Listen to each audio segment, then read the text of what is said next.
قرآن بیان کر رہا ہے کہ 4 شرطیں ہیں نجات کی، اور آپ کے دل میں یہ بات بٹھا دی گئی ہے کہ صرف کلمہ گو ہونا نجات کے لیے کافی ہے، صرف ایمان سے نجات ہو جائے گی۔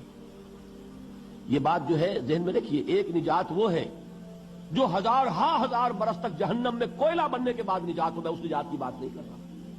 وہ نجات تو ملے گی یقیناً۔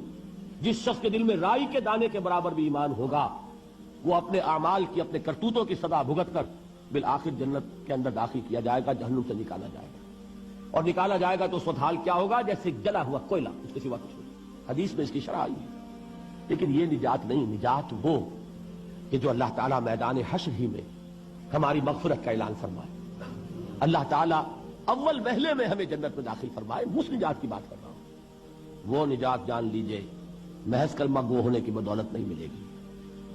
اس نجات کے لیے شرط اول ایمان، شرط دوم عمل صالح، شرط ثالث تواصی بالحق، اور چوتھی شرط تواصی بالصبر۔ یہ قرآن کا بیان ہے، یہ کسی انسان کا کلام نہیں ہے کہ اس میں ترغیب کی جا سکے۔